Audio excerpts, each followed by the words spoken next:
उगल रहे हो विषधर विषधर के ऊपर विषधारी,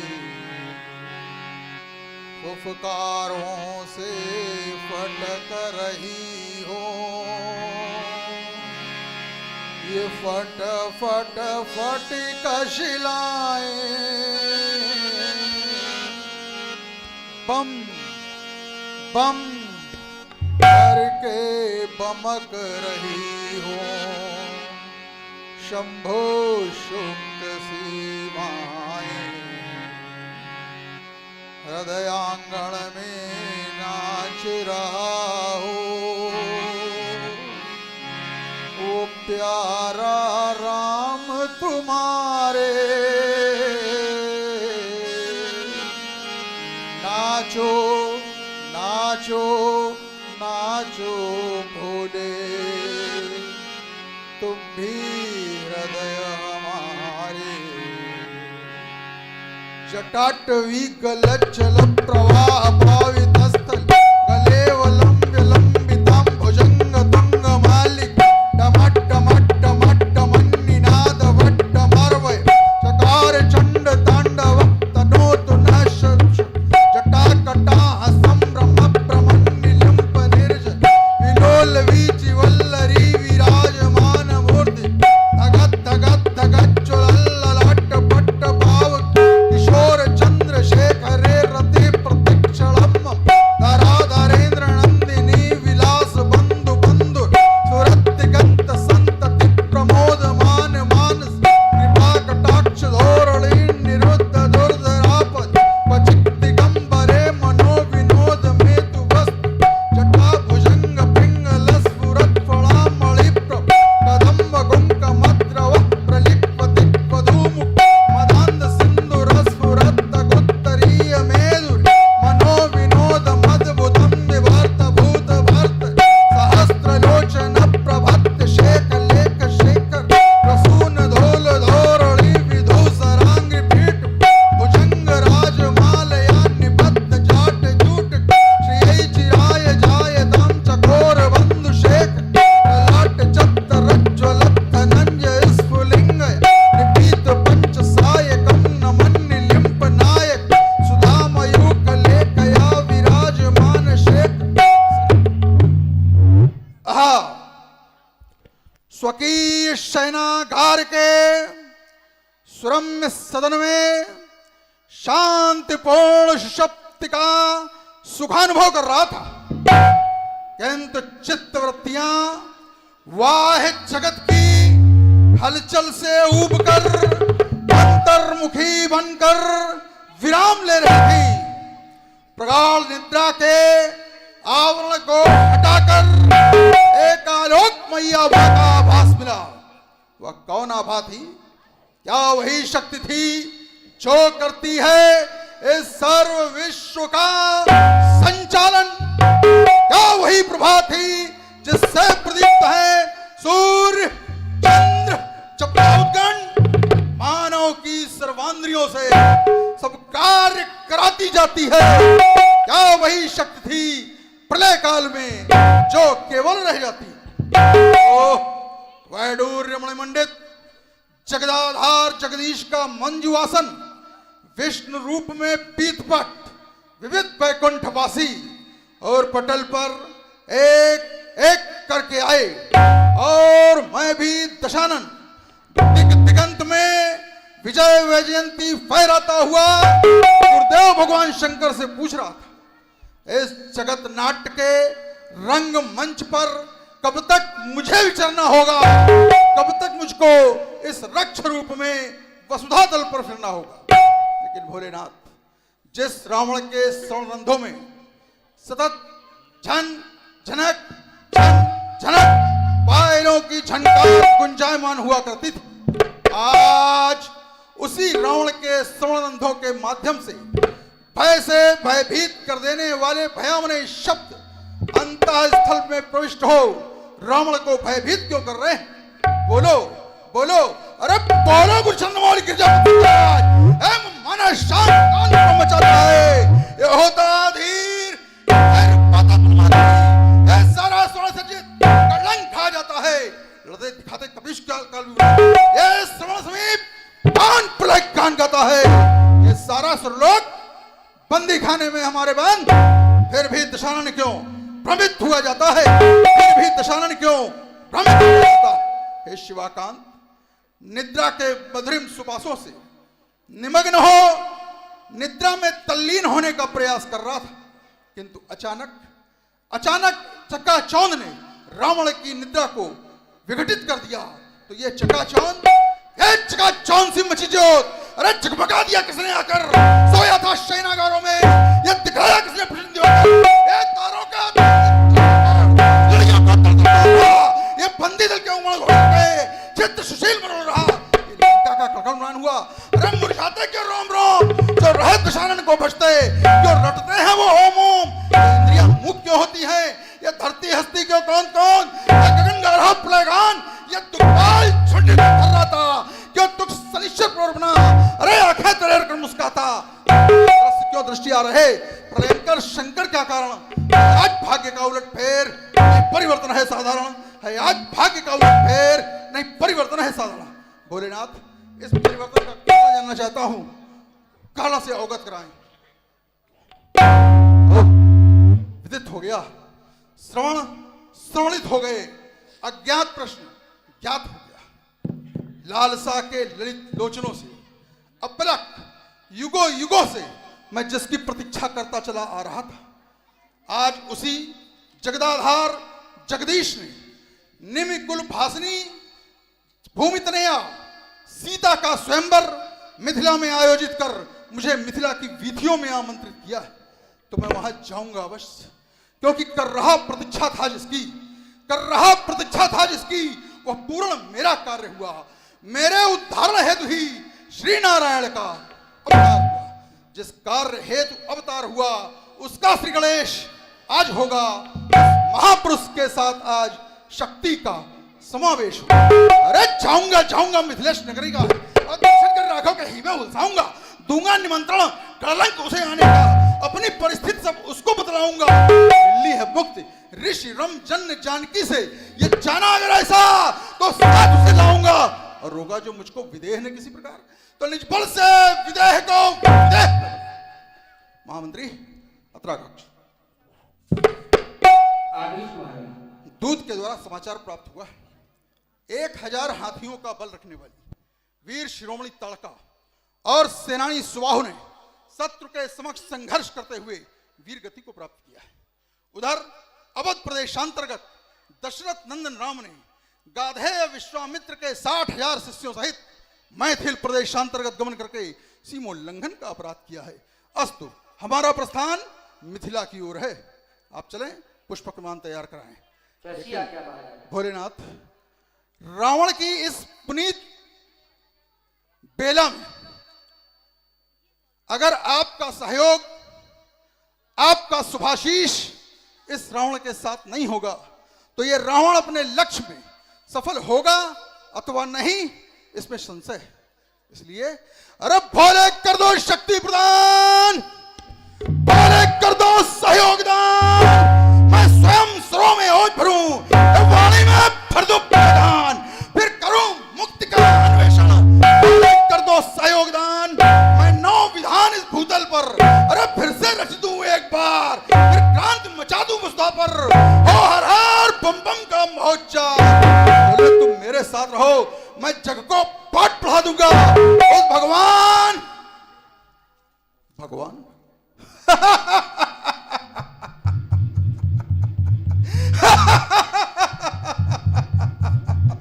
भगवान कहने वाले को अरे नाच नशा हो कृपा शंभु के चरणों की तो कर दूं जग में लंका महान।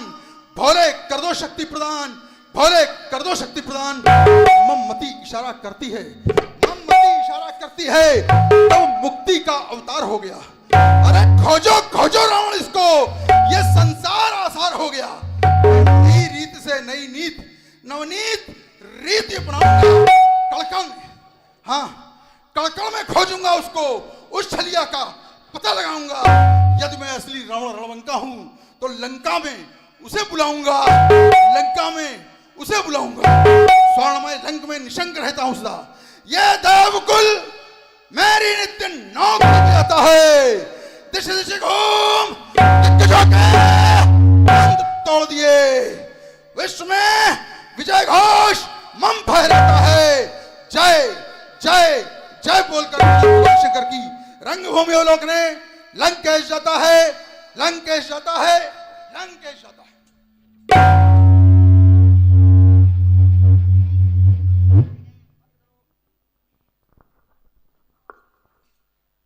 और सुना सभी लोगों ने श्री रावण जी को। और लीजिए अब आपका ध्यान ले चलते हैं सोनितपुराधीश श्री बारासुर जी का दरबार। और बारासुर जी के रूप में आपके मंच पर उपस्थित है वर्तमान समय के बहुत ही सुयोग बारासुर अभिनेता आदरणीय श्री जगमोहन सिंह जी चंदेल। देखें बारासुर जी का दरबार।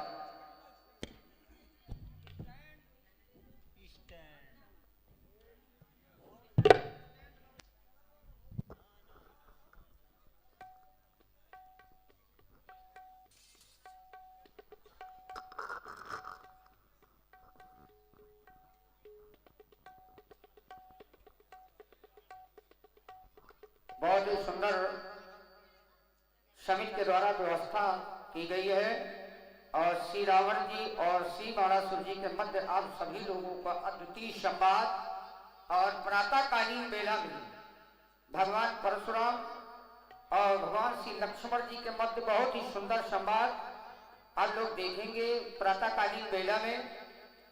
वर्तमान समय के बहुत ही सुयोग परशुराम अभिनेता आदरणीय पंडित श्री सर्वेश द्विवेदी झरोखर आश्रम और श्री लक्ष्मण जी के रूप में हमारे लखन जी तिवारी जो जनपद उन्नाव। तो बहुत ही सुंदर संवाद। उसके पूर्व आप लोग देखें श्री रावण जी और श्री बाणासुर जी के मध्य बहुत ही सुंदर संवाद आप सभी लोगों को देखने को मिलेगा, सुनने को मिलेगा।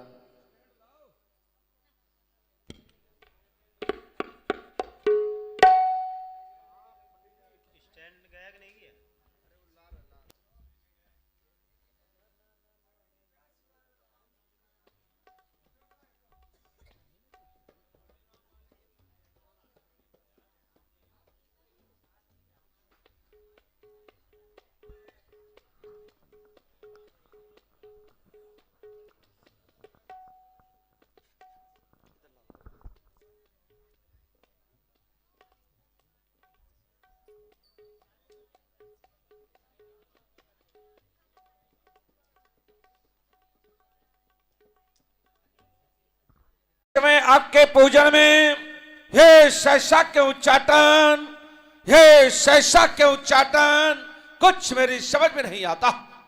क्या रक्त पास्तारण चंडे मुंडवाली काली का खप्पर रक्त से खाली हो गया, या सोड़ी सोषणा विलक्षणी वस्वती व सुंदरा का कोई मोल रक्त मग्न होने के लिए किसी का बलिदान मांग रही है, या फिर मेरी आज्ञा का उल्लंघन कर मंद मंद से प्रहित होने वाले पवन पलायन ने झन झाकर उधार करके अपनी प्रखर प्रभा से प्रकाशित होने वाले प्रभाकर को थोमिल तापदान करने की चेष्टा कर रही है, थोमिल तापदान करने की चेष्टा कर रही है, या फिर मेरे एक सिहरते हुए संकेत पर अपना सिर झुकाकर खड़ी हो जाने वाली अग्नि आज संपूर्ण भूमंडल में स्वच्छंद चलने का उल्लास कर रही है, स्वच्छंद विचरने का प्रयास कर रही है, क्योंकि रात का समय है, मंद मंद आलोक मचल सारा है, नक्षत्र मंडल शून्य आकाश में ठेलियां ले रहा, और रात की देवी मां निशा साए साए साए की आवाज करती हुई संपूर्ण भूमंडल को अपनी निद्रा में वशीभूत किए हुए कि अचानक यह मैं क्या देख रहा हूं। मानस पटल पर श्री लंकेश जी आपकी मुखाकृत अंकित हुई, नेत्र साक्षात्कार करना चाहते हैं, लेकिन सजावस्था के कारण नेत्रों पर पलक पड़ रहे हैं। अस्तु नेत्र समर्थ हैं, अस्तु नेत्र समर्थ हैं, हो रहे आज जय अंक स्थिर को कट्टर उठा सिंहासन और रही है हो रहा प्रभा शांत प्रभाहीन। क्या फिर गिरा इस शैतानी बादल, या फिर कोई शिव भक्त हुआ जिसने सवाल लगा दी अटल, जिसने सवाल लगा दी अटल। क्या कहा? किसी शिव भक्त का अवतार हुआ जिसने सवाल लगा दी अटल, जिसने सवाल लगा दी अटल। आज मेरे सौरंध में यह घोर उल्कापात के साथ, हे विशंभरनाथ, हे दीनानाथ, चैन चैन चिता कर सब ब्रह्मूर्तियों ब्रह्माओं से प्रोत होकर के इस प्रांगण में उच्च संचितकार क्यों कर रही? बोलो बोलो दीनानाथ, बोलो बोलो करुणा कर। इस सेवक की सुकांतिक क्रिया की अमरवेल वाटिका में ये मौलिक परिवर्तन की घड़ियां सुतल लोक के सम्राट श्री बाली के पोते युवराज को कस कर देना चाहती हैं, कस कर देना चाहती हैं। आज चित्त को चंचल होता कुछ नहीं समझ में आता है। इस सुतल लोक का दृश्य मुझे अब किंचित मात्र नहीं भाता है। फिर दैत्य को अब रण में कौन लाता है, अब रण में कौन लाता है। हे भोलेनाथ, अब ज्ञात कराओ मेरा मन क्यों भ्रम खाता है, मेरा मन क्यों भ्रम खाता है।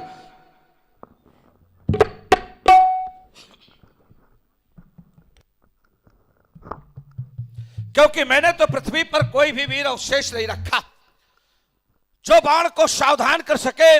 फिर कौन कह रहा बाण सावधान, फिर कौन कहता भल तूने सावधान सावधान सावधान। अरे किसके मचलते बुझाए रण खेलने को ये मस्तक घूमा जाता है। अस्तो शस्त्र से चटकान निकलती करते मुझे कौन कह रहा बाण सावधान, कौन कहता बल तूने सावधान सावधान सावधान वाले बेर। ज्ञात रहे ज्ञात रही मैं महायुद्ध में महाकाल भीषण संग्राम है मेरा नाम। हर विश्व विजय करने वाला झुक झुक करता मेरे प्राण। फिर कौन कह रहा बाण सावधान, फिर कौन कहता भल तूने सावधान सावधान सावधान। नजरित मेरी दासी, मैं जीवन का भाग विधाता हूँ, उत्पीड़न शस्त्र अनाचार का मैं जो जीवन दाता हूँ। फिर कौन कह रहा बाण सावधान, फिर कौन कह रहा भल तूने सावधान सावधान सावधान। महायुद्ध के प्रथम चरण में चलो तो यह धरती हिल जाए, सही मेरे इतिहास बदल जाए। फिर कौन कह रहा बाण सावधान, फिर कौन कहता बल तूने सावधान सावधान सावधान। और मेरे चलने से प्ले चले और दौड़ा दिन दोपहर सब साथ चले। मैं चलूं तो यह मचले दशों दिशाएं। फिर कौन कह रहा बाण सावधान, फिर कौन कहता भल तूने सावधान सावधान सावधान। ये घबराया सहृदय, ये पुत्री घूमी जाती है मानव विनाश के चक्कर में, ये धरा धसकती जाती होने को है क्या महाप्रलय। क्यों मांग फंकता है, गुरुदेव कृपा कर बतला दो क्यों मेरा हृदय धड़कता है, क्यों मेरा हृदय धड़कता है। ज्ञात कराओ भगवान भोलेनाथ क्या कर। विदित हो गया। 8 अंगों पर विजय प्राप्त करने वाले अष्टांग योगी श्री क्षीरध्वज ने अपनी भूमजा कन्या सीता का स्वयंवर ठान रखा है। देशांतर के नेपालों का समागम, धनुष यज्ञ और धनुष वेदिका पर स्थापित हो चुका है। वह क्रांतिकारी रावण का प्रस्थान जिसने समाप्त किया है, अभी अभी अपना अधूरा भेष विजय अभियान। हो जाओ लंका के शासक सावधान, लंका के शासक सावधान। मैं भोतर पर आता हूं, जग पीरो दो आदेश मुझे, मैं अपने शास्त्र उठा। तुमने अच्छों की लंका को बदनाम विश्व में कट डाला और तुम पुलस्त कुल चादर को निज हाथों गंदा कट डाला। न जाने कितने नौ पुष्पी तरु 10 मोल मशल तुमने डाले। उन मसले अरमानों को ओ जगाने आता हूं, लंका के शासक सावधान। अब मैं बहुत आता हूं, पूरे न होंगे मनोरथ दशानंद तेरे। मिथिला की नागरी न आरती सजावेगी, पालन के शवों सफेद बस्तर अभिलाषा तेरी शेष रह पावेगी। चाहता है विश्व में यश कीर्त ध्वज फहराने को, यश कीर्त ध्वज तेरी फहराने न पावेगी। मिथिला की भूमि नहीं, मिथिला की भूमि में तो पावन पुनीत काल चल रहा है, इसलिए मिथिला की भूमि नहीं कोई और भूमि पड़ेगी रणभूमि। आज जान की तेरे गले में नवर माला पहनावे। आज तुम्हें राज की रक्षा करी देवियों, रक्षा करना। मैं परित सुतलोक से मिथिला का प्रस्थान कर रहा हूं। एक बार उपस्थित भक्तजनों प्रेम से बोलो, बोलो श्री शंकर भगवान की।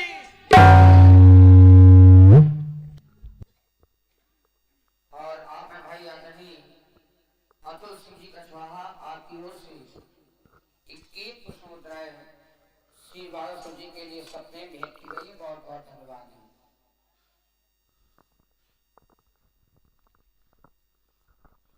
मिथिला के सुसेवक आदेश महाराज, जाकर के श्री योगराज को सूचित करो कि मिथिला में श्री बल के पुत्र युवराज बाण का आगमन हुआ है। मेरे आगमन का संदेश अपने महाराज तक पहुंचाओ। जैसी आज्ञा। महाराज के जीवन की जय जयकार है। श्री बालासुर जी का आगमन हुआ है और आपसे मिलने की प्रतीक्षा है।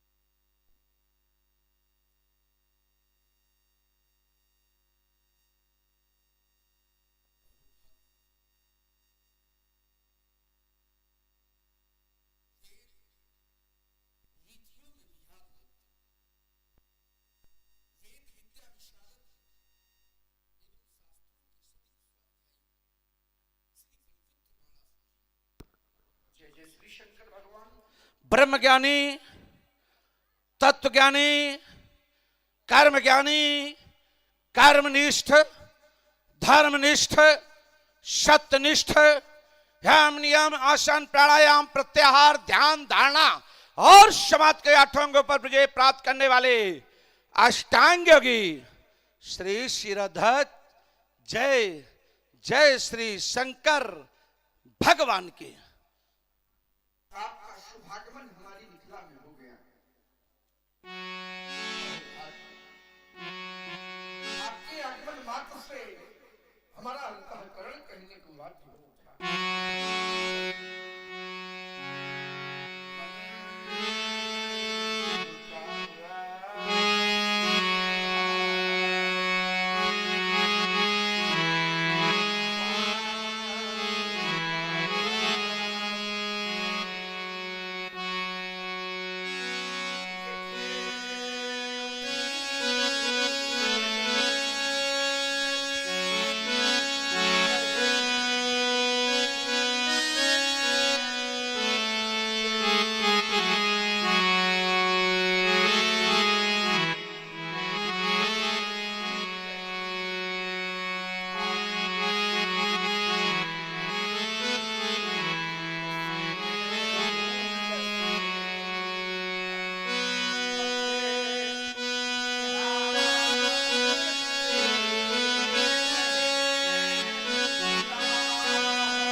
तेरे आगमन की।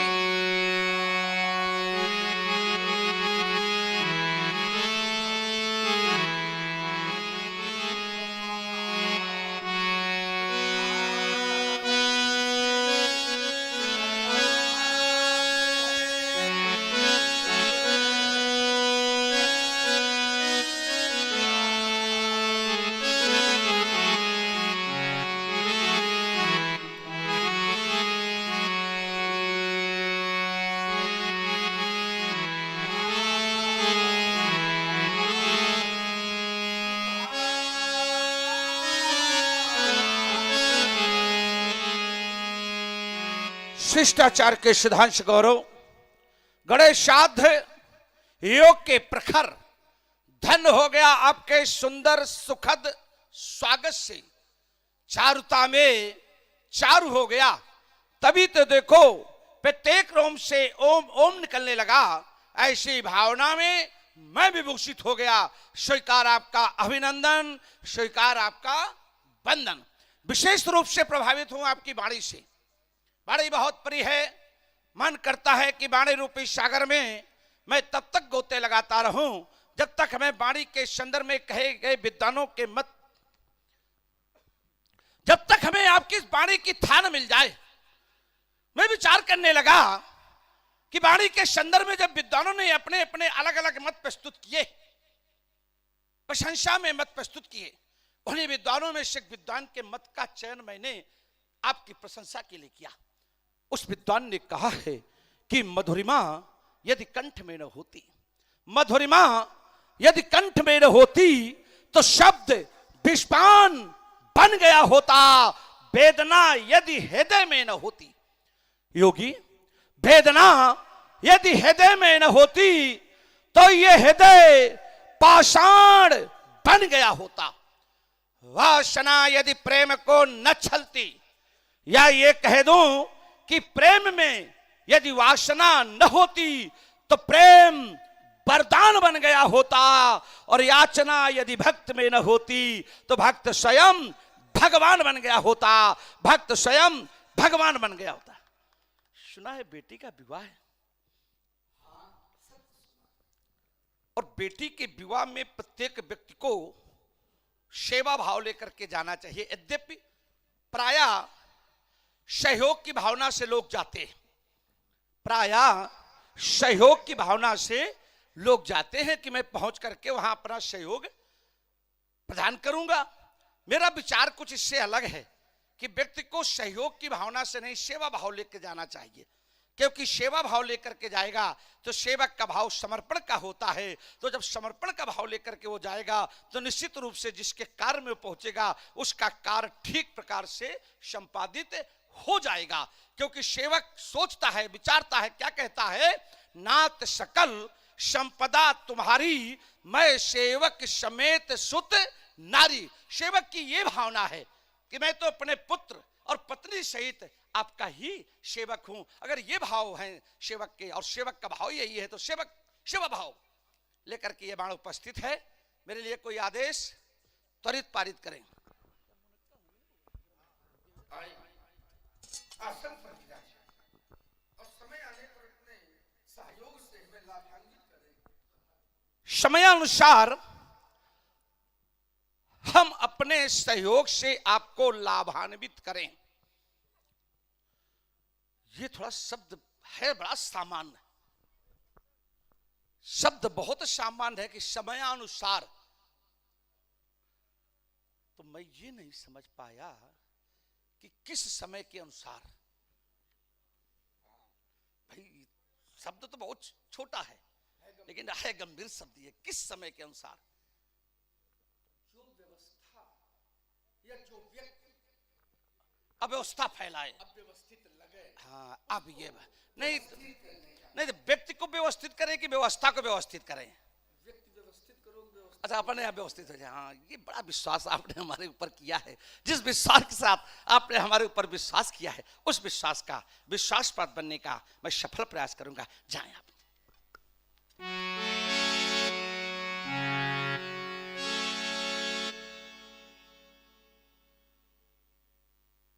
हेलो। मिथिला के कुशल प्रहरी आदेश करें महाराज।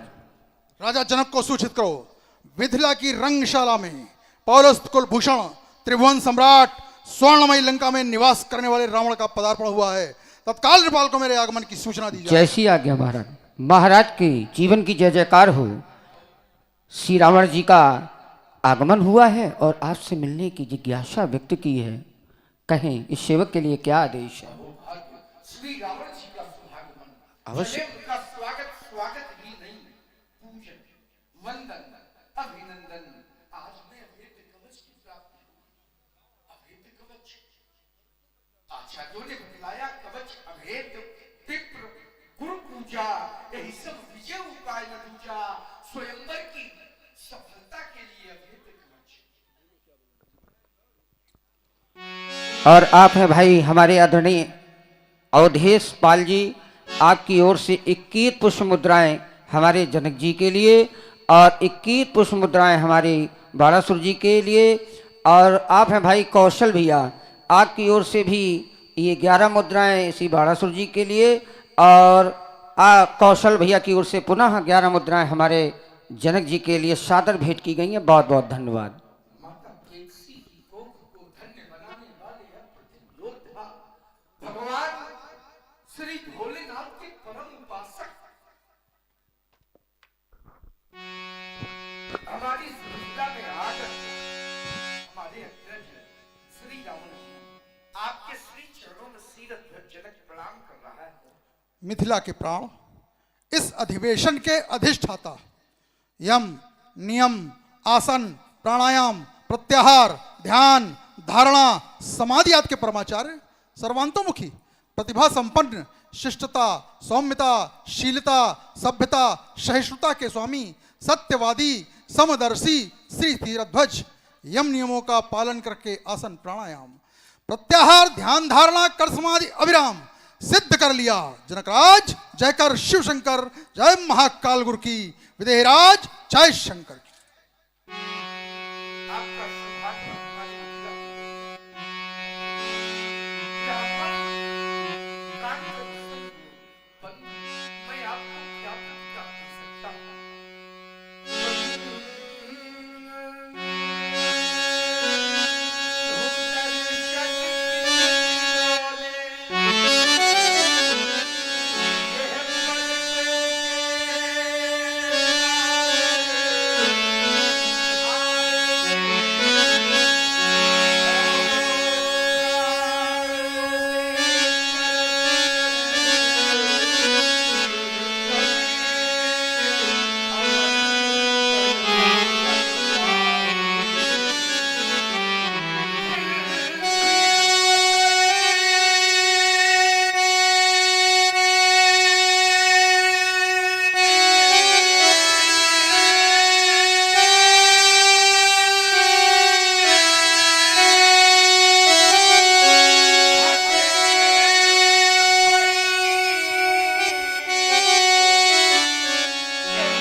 जनक, सुनी आपकी अतिशयोक्ति से परिपूर्ण मधुर वाणी और सुनकर हृदय सरोज प्रफुल्लित हो उठा। हमारे आगमन से आपका सौभाग्य हो गया, ये समझ में नहीं आया। क्योंकि हमारी स्थिति तो बिल्कुल उलट है। हमारी स्थिति है क्या? यज्ञ स्थल में यदि मैं पहुंच जाता हूं तो इंद्र मयूरो संवृत्तो धर्मराजस्तु ऐसा क्रक्लासो धनाध्यक्षो हंसश्च वरुणो भवत्। इंद्र मोर बन के भाग जाता है, यमराज कौवा बन के भाग जाते हैं, क्रक्लासो धनाध्यक्षो कुबेर गिरगिट बन के भाग जाता है, और हंसश्च वरुणो भवत्, वरुण भी हंस का रूप रख के निकल जाता है। और आप कह रहे हो कि हमारे आते ही ये कलियां खिलखिला के हंस पड़ी मेरे आगमन से। तो ये थोड़ा सा कुछ ज्यादा ही अतिशयोक्तिपूर्ण आपके द्वारा वार्ता की गई। क्यों? उसका भी देखिए उदाहरण देता हूं। हमारे आने से कलियां नहीं खिल सकती, क्योंकि मेरी स्थिति क्या है? नयनम सूर्य प्रतिपति पार्श्वे वाति न मारुता चलो निर्माली तम दृष्ट्वा समुद्रोपि न कंपते। नयनम सूर्य प्रतिपति, सूर्य भी हमको ताप नहीं पहुंचाता। जिस पक्ष में सूर्य का ताप गहन होता है हमको ताप नहीं पहुंचाता। पार्श्वे वाति न मारुता, वायु के झोंके जब चलते हैं तो मेरे बगल से नहीं निकलते, इतना भय है मेरा। चलो निर्माली तम दृष्ट्वा समुद्रोपि न कंपते, समुद्र की उत्तंग लहरें मुझको देखकर शांत हो जाती हैं, लहरों का आना जाना बंद हो जाता है। और वो रावण मिथिला में आ जाए तो मिथिला में कलकियां खिलखिला के हंसे, ये थोड़ा सा समझ में नहीं आया। किंतु फिर मैं विचार करने लगा आपके वक्तव्य पर, तो मुझे लगा कि आगत के प्रति स्वागत में व्यक्त किए गए शब्दों का महत्व नहीं होता।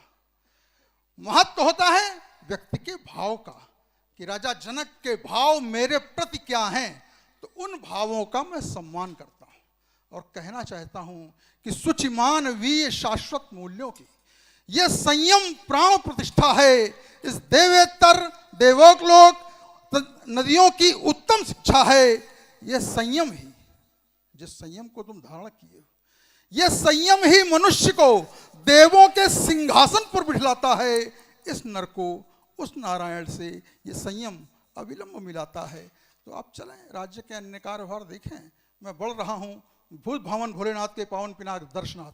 प्रश्न कई हैं जो अनुत्तरित हैं आज यहाँ की स्थिति को देखकर, किंतु चूंकि पुत्री का विवाह है और सुलोचना का रक्षा कवच सुनैना का तुम धारण किए हो, इसलिए कुछ कहना उचित भी नहीं है।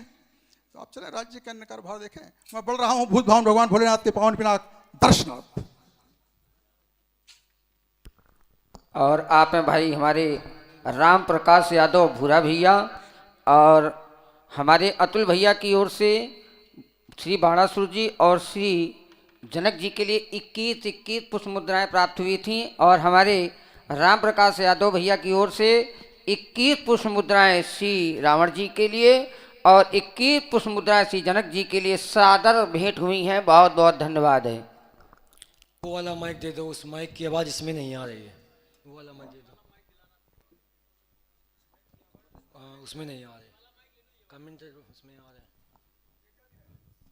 अजगों, आज आपको इस स्थिति में पाकर ये सोचने के लिए विवश कि क्षत्रिय नृपाल तो अस्त्रों और शस्त्रों का पूजन करते हैं।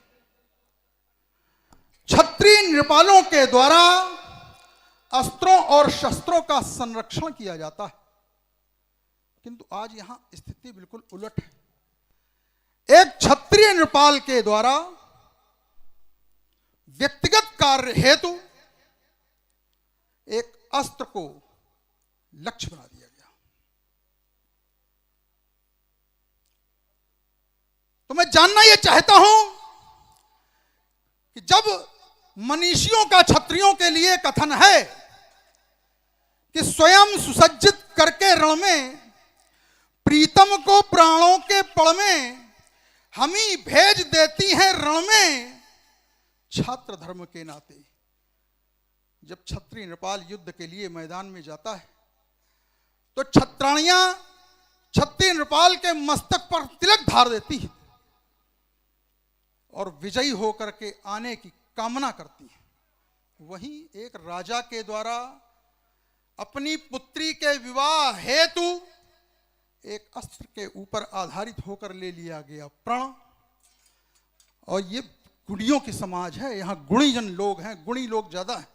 तो मैं उनसे ये जानना चाहता हूं कि आखिर ऐसी कौन सी व्यवस्था थी राजा जनक के पास जो उन्होंने इस प्रण को लेकर के अपनी पुत्री का विवाह करने का निर्णय लिया। चलिए मिलते हैं श्री रावण जी से। शमानी दशरथ जी का शुभागमन, तदुपरांत जनक जी के द्वारा स्वागत और अभिनंदन वंदन। राजा जनक को आश्वस्त कर देना, या ये कह दूं कि विश्वास में ले लेना। तत्पश्चात समाज में एक वक्तव्य, और वक्तव्य में एक आधार बनाया श्री रावण जी ने कि क्षत्रिय नेपाल तो सदैव अस्त्र शस्त्रों की रक्षा करते रहे हैं। आज ऐसी कौन सी स्थिति आ गई कि राजा जनक अपने व्यक्तिगत कार्य के लिए इस धनुष का खंडन करा रहे हैं, अपनी बेटी के विवाह के लिए धनुष का खंडन करा रहे हैं, जबकि क्षत्राणियां कहे अपने स्वामी को जब रण में भेजती हैं तो उन्हें तिलक करके अस्त्र शस्त्र सुसज्जित करके भेजती है। ये उनकी शोभा है, क्षत्रियों की अस्त्र शस्त्र शोभा है। ऐसा श्री रावण जी का वक्तव्य। चलो मिलते हैं। सबसे पहले तो रावण जी आपको बहुत बहुत धन्यवाद इस बात के लिए कि आपने हमारी बात रखी। आज जिन परिस्थितियों में आज आप यहाँ खड़े हैं, इन परिस्थितियों में कोई दूसरा होता तो कदापि नहीं आता, क्योंकि इतनी विषम परिस्थिति से आप गुजर रहे हैं कि बीमारी चिकनगुनिया से आप ग्रसित हैं। और हमने कहा कि समिति और उस गांव के लोगों का बड़ा हमें स्नेह और सम्मान मिलता है। अगर आप नहीं जाएंगे तो फिर हमारे प्रति लोगों की भावना गलत हो जाएगी, क्योंकि मैं ही आपके यहाँ लाने का माध्यम था। तो आपने मेरी बात रखी, इसके लिए औषधि लेकर के आप अभिनीत कर रहे हैं। मैं आपको हृदय से पहले तो धन्यवाद देता हूँ, कोट कोट धन्यवाद देता हूँ कि आपने मेरे मान सम्मान की रक्षा की है। इस समिति के सामने हमें जैसा था वैसा ही बना के रखा है, इसके लिए धन्यवाद। चलिए, अब मिथिला की पावन भूमि पर आपका आगमन है। स्वागत और सम्मान ये हमारी परंपरा है, ये हमारी संस्कृति है, ये हमारी सभ्यता है कि आने वाले व्यक्तित्व का स्वागत और सम्मान किया जाए। फिर आने वाला व्यक्तित्व कोई साधारण नहीं है। मैंने तो आपके संदर्भ में जाना है, रामन नाम वीर बर बंडा। आप रावण नाम के प्रचंड श्रेष्ठ वीर हैं। तो वीरों की जब कोटियों की ओर पहुंचा, श्रेष्ठ माने सर्वोच्च कोटि की आप योद्धा हैं, सर्वोच्च कोटि। तो भट्ट, उद्भट, सुभट, महाभट, आप महाभट कोट के योद्धा हैं। ग्रंथकार ने हमें भी आपके समकक्ष ला करके खड़ा कर दिया, रावण बाण महाभट। तब हमें आपके स्वागत सम्मान के लिए भी शास्त्र का ही सहारा लेना चाहिए। शास्त्र कहते हैं वीर वीरेन पूजते, एक वीर को दूसरे वीर की पूजा करनी चाहिए। इसी सिद्धांत का मैं पालन करता हूं। एक और भी बड़ा महत्वपूर्ण कारण है, आप हमारे मान्य के भी मान्य हैं।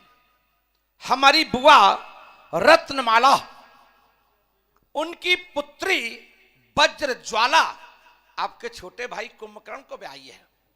इस कारण भी आप हमारे लिए सम्माननीय हैं, वंदनीय हैं। अस्तु मैं आपका मिथिला की पावन भूमि पर अभिनंदन करता हूं, स्वागत करता हूं, आपके चरणों में कोटि कोटि वंदन करता हूं। स्वीकार करें।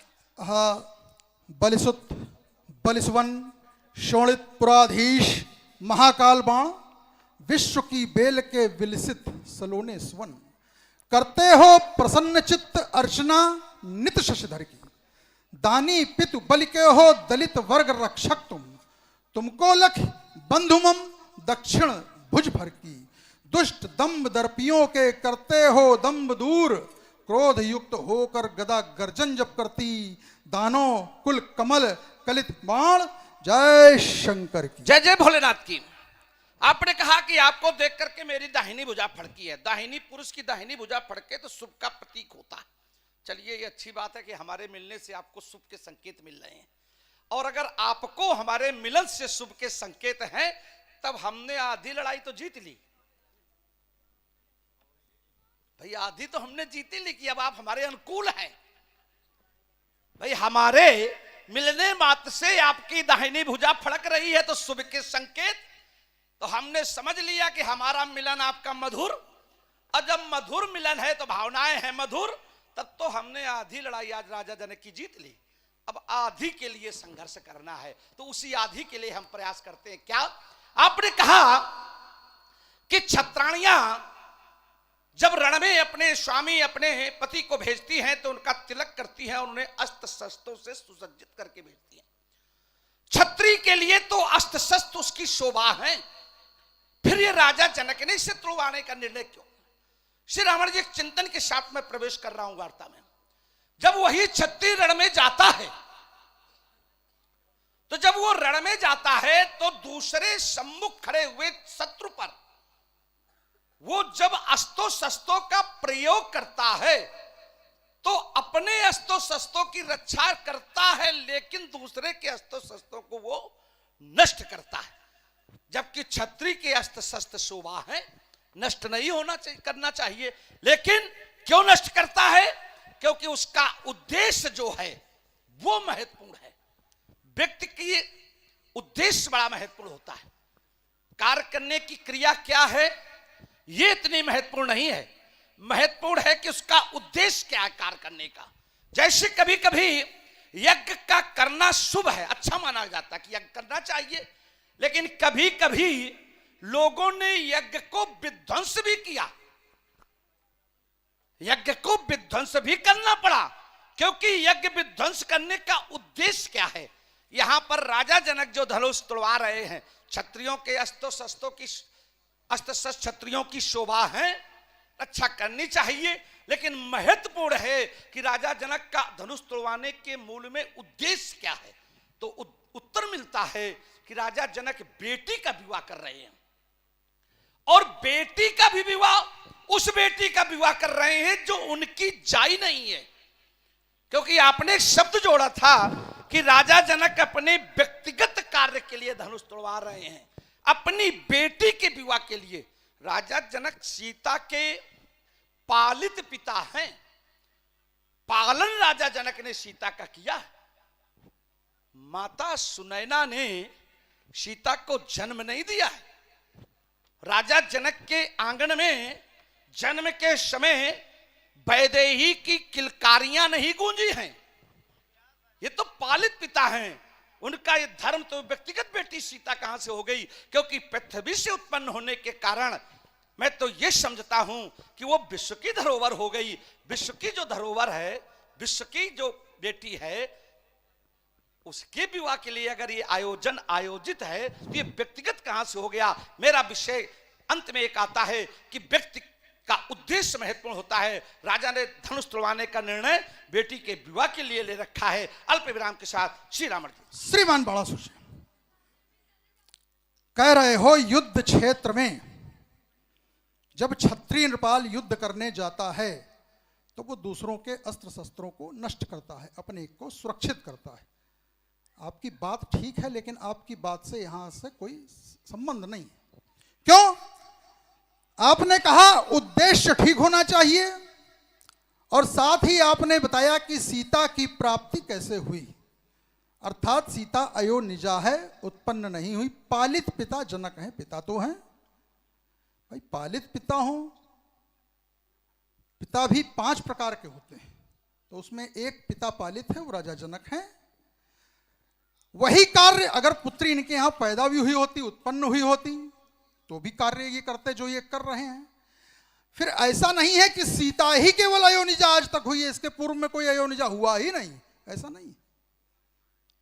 पूर्व में जाइए, पार्वती की माता को ले लीजिए, सीता की माता को ले लीजिए,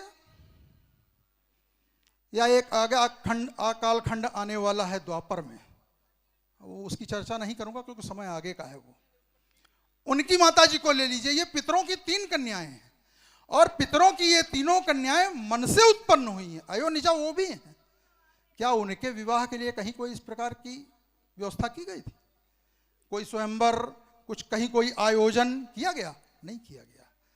तो ये बात कि सीता पृथ्वी से उत्पन्न हुई है, सीता के पालित पिता जनक हैं, इसलिए ऐसा हो रहा है। विश्व की धरोहर सीता के लिए आपने कह दिया। विश्व की धरोहर सीता नहीं है। विश्व की धरोहर तो ये है जिसको भगवान शंकर ने देवरात को दिया था और धरोहर के रूप में ही दिया था। तो विश्व की धरोहर ये है, इनकी रक्षा होनी चाहिए। जैसे आपने कहा ना कि विश्व की धरोहरों की रक्षा होनी चाहिए, तो इनकी रक्षा होनी चाहिए। राजा जनक इनकी रक्षा नहीं कर रहे हैं। राजा जनक ने तो इस पर आधारित होकर के अपनी पुत्री के विवाह के लिए प्रण ले लिया। इसी पर तो हमारा विरोध है। सीता का विवाह हो, इसमें हमारा कोई विरोध नहीं। भाई सीता राजा जनक की कन्या है और राजा जनक हम आप गुरुबंधु हैं, तो वो कन्या जैसे राजा जनक की है वैसे वो कन्या हमारी भी है, वैसे वो कन्या तुम्हारी भी है। किंतु विषय ये नहीं, विषय ये है कि आखिर ऐसी कौन सी परिस्थिति आ गई कि राजा जनक ने इसको तोड़वाने का निर्णय ले लिया। ये हमारा बिंदु था। श्री बाबा। चलिए बढ़िया, थोड़ी देर में आपने कुछ क्षण के लिए हमें अध्यात्म में प्रवेश करने का अवसर दिया। हम अध्यात्म की ओर आपको ले चलते। बढ़िया, आपने चिंतन रखने का अवसर दिया है, साधुवाद। आपने कहा सीता अयोनिजा है। हमारा ध्यान इस शब्द की ओर पहुंच गया कि अगर सीता अयोनिजा है तो अयोनिजा सीता अर्थात जिसका जन्म नहीं हुआ, जो प्रकट हुई, वो जिसका किसी के गर्भ से जन्म नहीं हुआ। हाँ सज्जनों, देख रहे हैं ब्राह्मण और बाणासुर जी का जो सुंदर अभिनय चल रहा है, इस पर प्रभावित हुए भैया हमारे लाला राम जी, इस रामलीला के प्रबंधक जी। आपकी ओर से 21 रुपया बाणासुर जी के चरणों में और 21 रुपया रावण जी के चरणों में प्रदान हुई हैं। कोट कोट साधुवाद, धन्यवाद। तो जब सीता अयोनिजा है तो इसका अर्थ निकल करके आया कि सीता कोई साधारण कन्या नहीं है, सीता असाधारण कन्या है। अब जब असाधारण कन्या का विवाह किया जाए तो साधारण परंपरा का निर्वहन किया जाए। जब आपने कहा अयोनिजा है, हम सहज स्वीकार करते हैं कि अयोनिजा है, तो इसका मतलब है कि सीता असाधारण कन्या है, साधारण कन्या नहीं है, सामान्य कन्या सीता नहीं है। तो जब असाधारण कन्या है तो असाधारण कन्या के लिए असाधारण ही तो निर्णय होना चाहिए। सामान्य निर्णय से कहां बेटी का विवाह हो जाएगा। तभी तो राजा जनक ने असाधारण निर्णय लिया कि एक सामान्य धनुष पर नहीं लेकिन एक असाधारण धनुष पर प्रकट कर दिया। जिस धनुष के संदर्भ में कहा जाता है इमई दुई धनुषी श्रेष्ठे दिव्य लोकादि पूजते, विश्व में 2 धनुष श्रेष्ठ हैं, दिव्य हैं, लोक आदि में पूजनीय हैं। तो असाधारण कन्या के लिए असाधारण धनुष पर आपने कहा इसके पहले कभी ऐसे विवाह नहीं हुए, तो असाधारण निर्णय। बिल्कुल हमारी बात ठीक आ गई वहीं पर। असाधारण कन्या, असाधारण धनुष, असाधारण निर्णय। अगर कन्या सामान्य होती, धनुष सामान्य होता और निर्णय फिर सामान्य होता तो थोड़ा विचार किया जाता। चलिए, आपने एक बात रखी कि ये पितरों की कन्या है, यद्यप प्राय लोगों की ये पता नहीं है। बढ़िया बात लाके रखी। अब आप जैसे लोग हैं, नहीं तो बहुत लोगों का एक प्रचार प्रसार चलता रहता है कि सुनैना और सुलोचना ये बहनें हैं, ये बहनें हैं, ऐसा बताते हैं कि ये बहनें हैं। क्योंकि कुछ विद्वानों ने अपने अपने वक्तव्यों में बताया कि वासुक नाग के नेत्रों से 2 अश्रु गिरे, तो एक अश्रु से सुनैना का जन्म हो गया और एक अश्रु से सुलोचना का जन्म हो गया। सुनैना जनक को ब्याही गई और सुलोचना मेघनाथ को ब्याहेगी। लेकिन नहीं, आप बिल्कुल शास्त्र सम्मत बात ला करके खड़ी की है कि पितरों की कन्या है, जिसमें मैना, सुनैना और एक, क्योंकि वो अन्य समय की बात है, मैं उस पर जिक्र नहीं करूंगा। तो मैना ने भी जब अपनी बेटी का विवाह किया तो भले स्वयंवर की विधान अपनाई हो, लेकिन विधा बहुत कठिन थी वहां पर भी। जिस समय मैना ने अपनी बेटी के विवाह अर्थात पार्वती जी का जब विवाह हुआ तो पार्वती जी के विवाह में भी साधारण व्यवस्था नहीं अपनाई गई। माता पार्वती को विवाह के लिए जाना पड़ा, तपस्या करने के लिए, और तपस्या करके भगवान शंकर को प्रसन्न करना पड़ा। एक व्रत आता है हरतालिका व्रत, ये उसी घटनाक्रम से जुड़ा हुआ है कि जब माता पार्वती जी ने भगवान शंकर को प्रसन्न करने के लिए भगवान शंकर की बालू की प्रतीक चिन्ह अर्थात लिंग को बना करके उनकी आराधना साधना की और भगवान शंकर प्रसन्न हुए। इसको संक्षेप में कह रहा हूं, भगवान शंकर प्रसन्न हुए, फिर उन्हें अपनी भार्या के रूप में अपनाने की स्वीकृति प्रदान की। तो वहां पर भी साधारण विवाह नहीं हुआ था, भले विधा अलग हो, लेकिन वहां भी असाधारण कृत्य ही पार्वती जी के द्वारा किया गया। बड़ी ही घोर तपस्या की गई। उस तपस्या के बाद उन्होंने भगवान शंकर का वर्ण किया, या ये कह दूं कि तपस्या से प्रसन्न होकर के भगवान शंकर ने उन्हें अपनाया। तो वहां पर भी साधारण नहीं, क्योंकि मैना की पुत्री पार्वती भी असाधारण नहीं थी, वो भी साधारण नहीं थी, वो असाधारण। भगवान शंकर भी कोई साधारण नहीं थे, वो भी असाधारण। तो असाधारण के द्वारा असाधारण की प्राप्ति के लिए असाधारण तपस्या करनी पड़ी, विकट तपस्या करनी पड़ी, तब वो व्यक्ति मिला। ठीक यहीं पर राजा जनक ज्ञानी है, कोई साधारण व्यक्ति है क्या?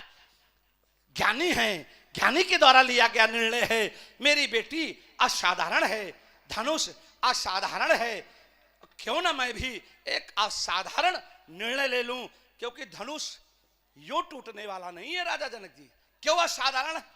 एक इस ग्रंथ से जोड़े दे रहा हूं, गरु कठोर विदित सब काहू। ये धनुष कैसा है? गरु भी है, कठोर भी है, ये सर्वव्याप है, विदित है, सब में सबको पता है। तो इसे तोड़ने वाला कोई साधारण नहीं होगा। अल्प विराम। श्रीमान बालासुर जी।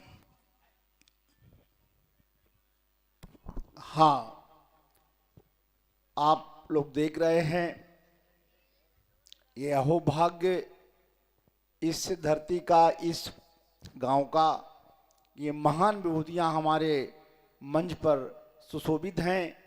बाणासुर के अभिनेता में परम आदरणीय परम सम्माननीय श्री जगमोहन सिंह चंदेल जी, और पहली बार हमारे गांव में आए हैं। हमारे अतिथि भी है, पूजनीय है पंडित संजीव अवस्थी जी। मैं उनको हृदय से कमेटी की तरफ से और गांव की तरफ से उनका स्वागत, वंदन, अभिनंदन और प्रणाम करता हूं। और इस कमेटी के हमारे अध्यक्ष कौशल जी प्रभावित हुए हैं और दोनों महान विभूतियों को 20-20 पुष्पदानों से सम्मानित किया है। बहुत बहुत साधुवाद। श्रीमान बालासुर जी, आपने कहा कि पार्वती भी कोई साधारण कन्या नहीं है, हम सहमत है आपसे। निश्चित रूप से वो असाधारण कन्या है, साधारण नहीं है। उन्होंने भी असाधारण की प्राप्ति के लिए असाधारण तपस्या की, बिल्कुल ठीक। और हमारे ही देखो, हमारी पंक्ति में हो तुम। क्यों? राजा हिमांचल के यहां जब नारद जी गए, नारद जी ने, नारद जी का एक स्वभाव है, वो कहीं पर भी जाते हैं तो अगर पुत्री है या कोई बालक बालिका जो भी है उसका भविष्य बताते हैं। नारद जी ने पार्वती का भविष्य बताया और भविष्य में एक ही बात है, और इसमें ये बताया कि तुम्हारे साथ ऐसा ऐसा ऐसा ऐसा तुमको वर मिलेगा। किंतु वो जो गुण बताए वर के, वो कोई भी कन्या उसको सहन नहीं कर सकती। नग्न होगा, भस्म रमाय होगा, सांप लपेटे होगा, इस तरह की सब व्यवस्थाएं उन्होंने बताई। तो क्या कहा गया? किंतु नारद जी ने कहा यही सारी चीजें, यही सारी बातें, यही सारा स्वभाव भगवान शंकर के पास है जो मैं तुमको बता रहा हूं। तो यदि तुम तपस्या करो और उनको वर के रूप में प्राप्त कर लो तो ये तुम्हारा ये वरदान एक प्रकार से तुम्हारे लिए हो जाएगा। ठीक, यहां तक तो सहमत है? वही नारद राजा जनक के यहां आए। सीता तब बालिका थी, सीता का भविष्य देखा और नारद को बताया कि इसका वर अमुक अमुक ग्रह में पैदा हो चुका है, तुम प्रयत्न पूर्वक इसका विवाह उसके साथ कर देना।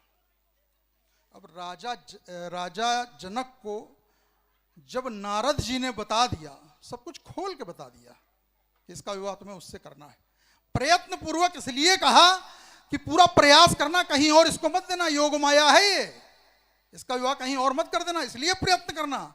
और राजा जनक प्रयत्न क्या करने लगे?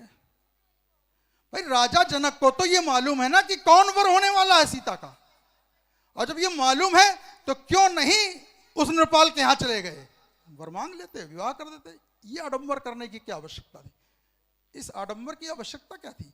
तुमने विश्व भर के राजाओं को बुला लिया, चलिए हम आपकी ये भी बात मानते हैं कि कन्या असाधारण, दिव्य कह दो, अलौकिक कह दो, जो शब्द प्रयोग कर लो। धनुष आपने पढ़ा भी, इमय दो धनुषी श्रेष्ठ है, दिव्य लोकायु धनुष दिव्य है, कन्या दिव्य है, तो जो नारद ने बताया है वो भी दिव्य होगा जिसके लिए बताया गया है, तो उसके साथ विवाह क्यों नहीं किया गया? और संपूर्ण विश्व के छत्रपतियों को आमंत्रित कर भगवान शंकर के आयुध को नष्ट कराने का प्रयास किया जा रहा है। हमारा विरोध यहां पर है बाणासुर से, विवाह से हमारा कोई मतलब नहीं, विवाह करें उसमें हमारा कोई विरोध नहीं, किंतु राजा जनक इसको तोड़वा रहे हैं। हाँ, आप जरा राजा जनक के ज्यादा निकट हो तो हमारा ये संदेश उन तक पहुंचा देना कि हो सके तो इस प्रण को परिवर्तित कर लें। ऐसा नहीं है कि प्रण पूर्व में परिवर्तित नहीं हुए हैं। एक राजा दशरथ का ही उसमें चले जाइए, हरिश्चंद्र पशु बलि के रूप में सुनह शेप की बलि दे रहे थे, यज्ञ कर रहे थे, यज्ञ में बलि की आवश्यकता थी, सुनह शेप की बलि दे रहे थे। वहीं से विश्वामित्र जी निकले। विश्वामित्र ने जब सुनह शेप को रोते हुए देखा तो उसने उनको मना किया कि नहीं, इसकी बलि आप नहीं दे सकते, इसकी बलि मत दीजिए, इसके स्थान पर कोई एक पशु ले लीजिए और उसकी बलि दे दीजिए। और विश्वामित्र ने उसको अपना पुत्र स्वीकार किया। विश्वामित्र के जो पुत्र थे उसमें ज्येष्ठ पुत्र ये हुआ, जिसको देवराज भी कहा गया है, इसको देवराज भी कहा गया है। अब चलिए ये आपका विषय है, अपने क्रम में बोलिएगा, हमें तो हम आपको बता रहे हैं जो है हमारा, नहीं भामा भांजे से हमें मतलब नहीं है। हमारा विषय यह है कि चूंकि प्रण ऐसा नहीं कि प्रण परिवर्तित नहीं होते हैं, हम इस बात से कह रहे हैं वो भी छत्री थे, ये भी छत्री हैं। हो सकता है कोई निर्णय जल्दबाजी में ले लिया, कोई ऐसी घटना देख ली कि भाई सीता जी ने भूमि शोधन करते समय धनुष को उठा दिया और उन्होंने भावावेश में आके ये निर्णय ले लिया कि जो अब इसको तोड़ देगा। आपने कहा ही एक गरु कठोर विदित सब कहूं, सही है, बिल्कुल सही है, ये विशेषता है इसकी। तो ये क्या संभव नहीं है कि राजा जनक इस प्रण को परिवर्तित करके कोई बीच का रास्ता निकाल ले? श्री बाणासुर। चलिए बढ़िया, आपने एक बात जोड़ी है, इसी बात से एक बात मैं थोड़ा जोड़ दूं समाज के लिए। जो एक ये परंपरा चल रही है कि बीच का पुत्र अपने माता पिता के लिए तर्पण नहीं कर सकता है, एक हमारे समाज में प्रचलन में रहता है कि अगर अंतिम संस्कार है तो या तो छोटा करे या तो बड़ा करे। ये उसी समय का श्राप है जो घटनाक्रम रावण जी ने जोड़ा है, क्योंकि वहां पर यही हुआ था कि पिता कहता था कि बड़ा पुत्र मुझे बहुत प्रिय है और माता कहती थी कि छोटा पुत्र मुझे बहुत प्रिय है। तो पिता ने कहा मैं बड़ा नहीं दूंगा, मां ने कहा मैं छोटा नहीं दूंगा।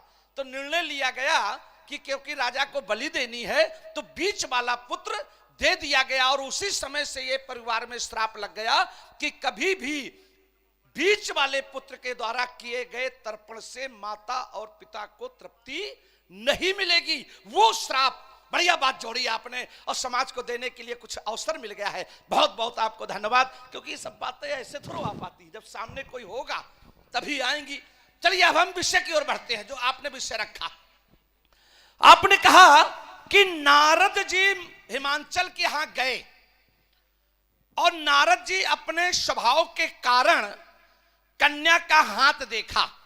उन्होंने कहा कि तुम्हारी कन्या का वर ऐसा होगा, जो भभूति लगाए होगा, कपड़े नहीं पहने होगा, सर्प उसके आभूषण होंगे आदि तमाम प्रकार से, उसके साथी सलाई भूत प्रेत होंगे आदि आदि तमाम बातें वहां नारद जी ने कही।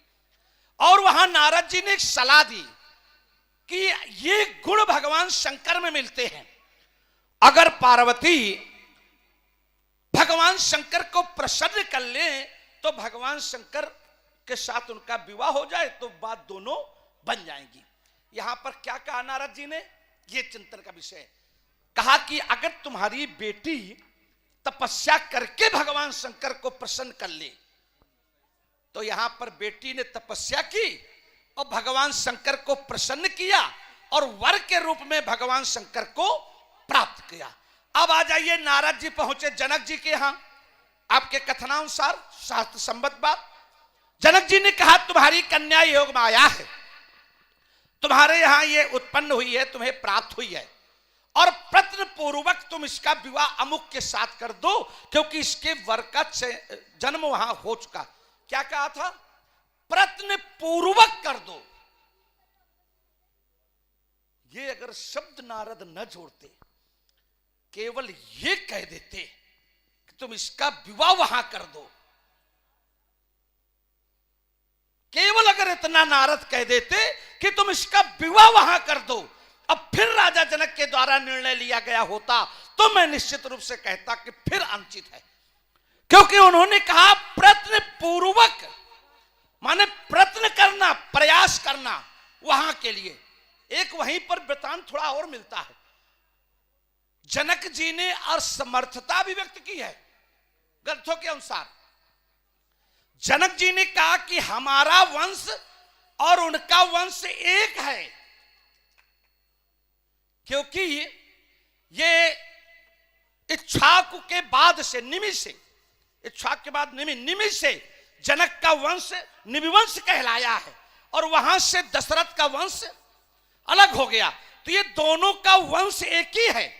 यद्यप प्राय ये भ्रांति निकल के आती है, लोग कहते हैं कि जनक का वंश चंद्रवंश है और राम जी का वंश, दशरथ जी का वंश सूर्यवंश है। लेकिन जब अगर बात ग्रंथों के अनुसार जाएं तो दोनों एक ही वंश हैं, और तभी तो दोनों के गुरु ही एक थे, वशिष्ठ जी। वशिष्ठ जी ही दोनों के गुरु हैं पूर्व में। तो निमि से निमिवंश का जन्म हुआ। राजा जनक जी ने असमर्थता व्यक्त की कि हम और वो तो एक ही वंश के हैं, ये कैसे संभव हो सकता है? ये संभव नहीं है। तब कहा गया कि प्रयत्न पूर्वक सीता को आपको उन्हें देना है, प्रयास प्रयत्न करना, बस वही तो प्रयत्न ही तो है। ये कैसे ये पुष्टि हो कि हमारी कन्या योग में आया है, तो इसके लिए हमारी कन्या दिव्य है, तो दिव्य कन्या के लिए दिव्य बालक कैसे मिलेगा? तो इसके पुष्टि के लिए, उसको अनुमोदन कराने के लिए, उसको प्राप्त करने के लिए एक दिव्य का ही तो आधार बनाना पड़ेगा। आपने कहा कि ये लौकिक लोगों को आमंत्रण क्यों कर दिया गया, ये छत्र समाज इकट्ठा कर दिया गया, इनको भी इकट्ठ करने के पीछे यही है। ये भी है कि राजा जनक, देखिए चिंतन है थोड़ा हमारा, राजा जनक अपनी बेटी जिसे देना चाह रहे हैं, ये पूर्ण विश्व में ये बता देना चाहते हैं कि जिसको मैंने अपनी बेटी दी है, ये बेटी कोई साधारण वर को नहीं दी है। तभी वहां एक जोड़ा भी गया है, त्रिभुवन जय समेत वैदेही, बड़े ही पुरस्कार के साथ अपनी बेटी को देना चाह रहे हैं, और प्रयत्न करके देना चाह, प्रयत्न नहीं तो कर रहे धनुष तुड़वाने का, उसकी खोज के लिए प्रयत्न नहीं तो कर रहे हैं। अल्प विराम लाइए। सही बात। हाँ, सुंदर अभिनय, विद्वत वाणी, आप प्रभावित हुए हैं। हमारे पूर्व प्रधान पिपौरी आदरणीय श्री रामदास जी दोनों विद्वानों पर प्रसन्न हुए, 20-20 मुद्राओं से सम्मानित किया, और हमारे अवधेश पाल जी दोनों विद्वानों को 20-20 मुद्राओं से सम्मानित किया। बहुत बहुत स्वागत हुआ। भाई आप कह रहे हो कि राजा जनक प्रयत्न पूर्वक,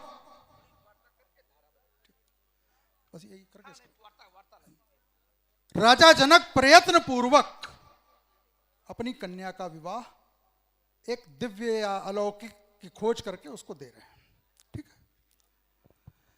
किंतु आप हमें यह बताओ,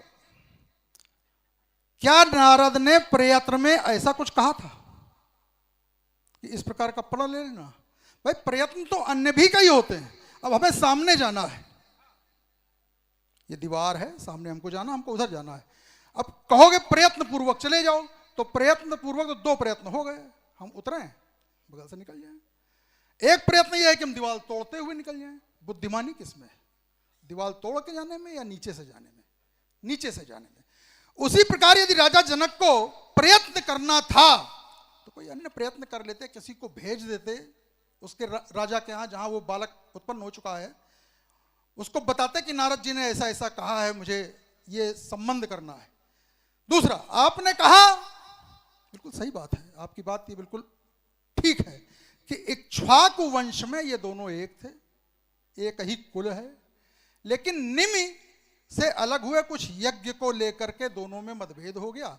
वशिष्ठ जी और निमि में वो घटनाक्रम बहुत लंबा हो जाएगा तो जाना उचित नहीं, केवल इंगित कर रहा हूं। वहां से दोनों के, एक निमि वंश हो गया, एक इनका वंश हो गया।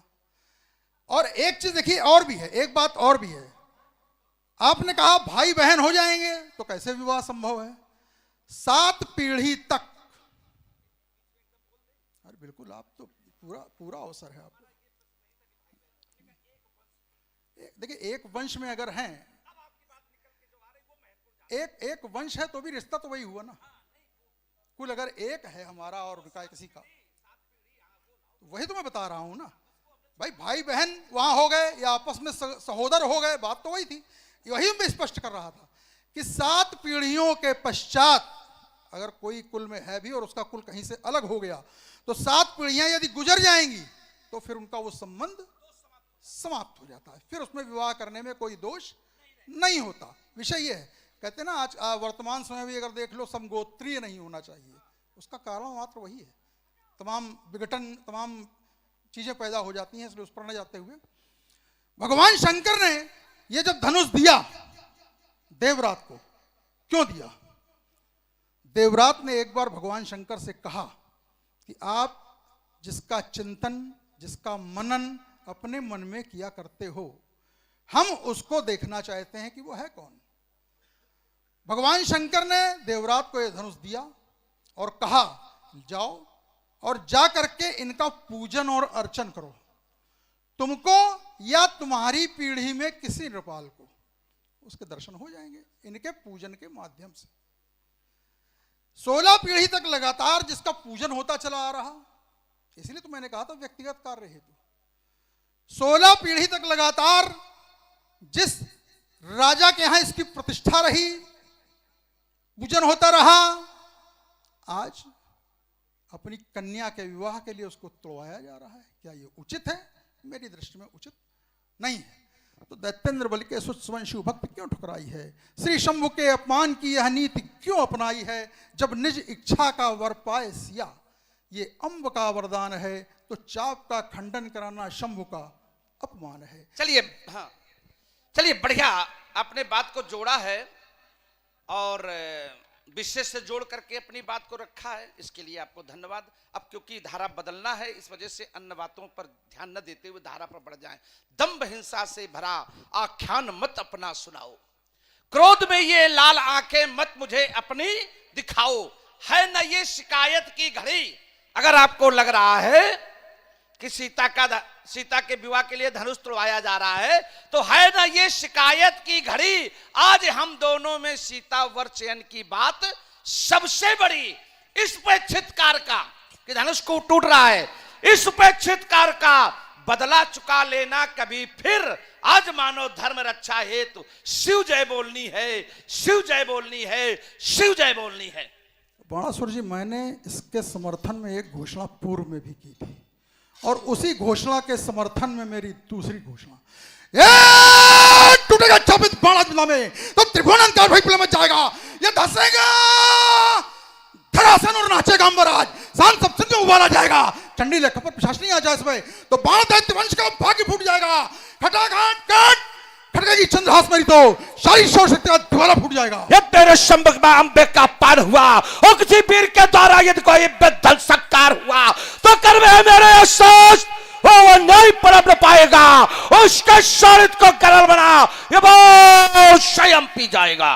इसलिए हो जाओ तुम सावधान, अब भेद नहीं चल पाएगा और सीता के वर के चैन हेत यज्ञ खंडित हो जाएगा। करूंगा नेत्र मस्तक पर काल बनकर माए, हला हल्का बड़ा प्याला पियोगे आप भक्त बनकर माए, ये दशों से सहलेंगे फिर शेष कापेंगे, हिमालय हा धराशायी करूं जब युद्ध कर मैं मेरे पुतलों की शक्ति अलौकिक है, पलट दूं भान भूतल पर करूंगा चंद्र करवाए।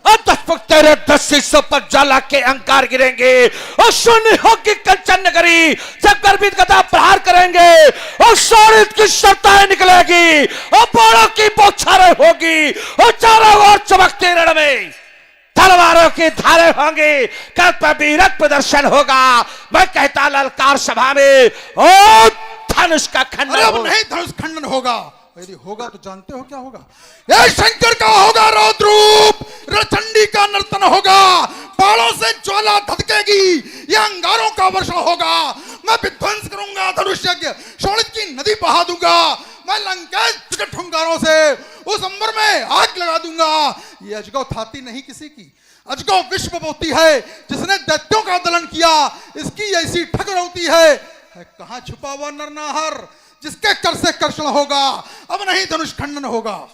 बहुवे आशार पेश करूंगा, छार छार ऑन बाउंड साउंड से ही थल में मिलाऊंगा और धरा का पर्दा फड़फड़ाया सप्त सिंधु सप्त द्वीप एक में मिलाऊंगा।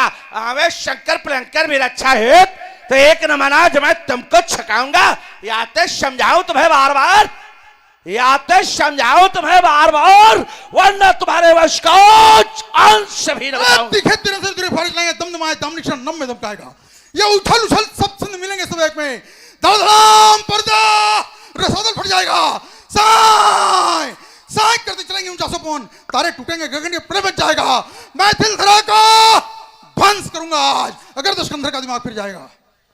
अगर दशकंधर का दिमाग फिर जाएगा तो समस्या हो जाएगी और हम चाहते नहीं कि इनका दिमाग फिरे, क्योंकि हम तो समर्थन में सहयोग में यहाँ उपस्थित हैं और ये तो चाहते हैं कि यहाँ सब इसी प्रकार के कार्य हों, धनुष टूटे है ना। हाँ। इसी समर्थ से प्रभावित हुए हैं कमेटी के हमारे अध्यक्ष कौशल जी और दोनों महान विद्वानों को 25-25 पुरस्कारों से सम्मानित किया है, बहुत बहुत साधुवाद। तो मैं नहीं चाहता हूं कि इसी क्रम में हमारे अवधेश पाल जी, आपने भी दोनों विद्वानों को 20-20 विद्वानों सम्मानित किया है, बहुत बहुत साधुवाद।